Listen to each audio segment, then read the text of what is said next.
మనకి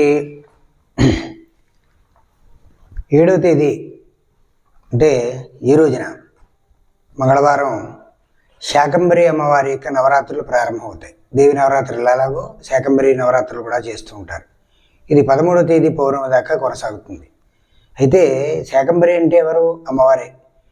అందుకే శంకర భగవత్పాదులు వారు ఒక పేద బ్రాహ్మణుని ఇంట్లోకి యాచనకు వెళ్ళిన సందర్భంలో అమ్మవారిని స్తుతిస్తూ భాగ్యం కల్పించమని చెప్పిన సందర్భంలో కనకధారాస్తవంలో 10వ శ్లోకంలో ఈ విధంగా చెబుతూ ఉంటారు.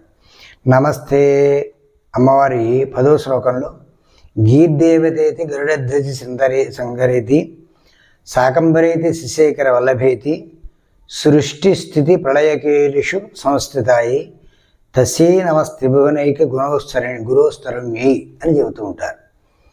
అంటే అమ్మవారు లోకాలను సృష్టించే సందర్భంలో బ్రహ్మదేవుడికి సరస్వతీదేవిగా, రక్షణ సమయంలో నారాయణమూర్తికి నారాయణిగా, అలాగే కాలస్వరూపిణి సందర్భంలో, క్షామం వచ్చిన సందర్భంలో, దరిద్రావస్థ వచ్చిన సందర్భంలో, కూరగాయలు పుట్టనటువంటి సందర్భంలో, ప్రళయ సమయంలో, ఆ ప్రళయకాల సమయంలో అమ్మవారు శాకంబరిగా, అలాగే అమ్మవారు గౌరీదేవిగా, ప్రళయకాలంలో గౌరీదేవిగా, ఇలా ముజ్జగల ఏలేటువంటి సందర్భంలో మురుడు అనేటువంటి రాక్షసుని సంహరించిన సందర్భంలో అమ్మవారు మహాలక్ష్మిగా, ఈ విధంగా అమ్మవారు తన యొక్క దివ్య స్వరూపాలని ప్రదర్శించింది అని లక్ష్మీదేవి. అందువల్ల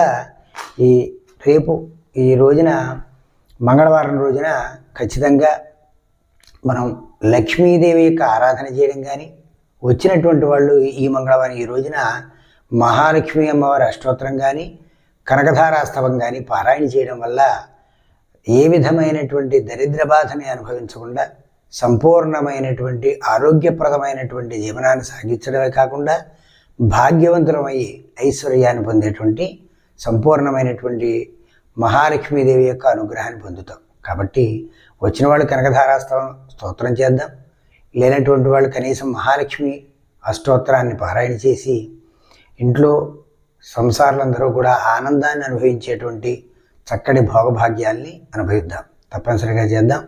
మిత్రులారా, సబ్స్క్రైబ్ చేయండి, షేర్ చేయండి, లైక్ చేసి మరిన్ని విషయాలు తెలుసుకోండి. నమస్కారం.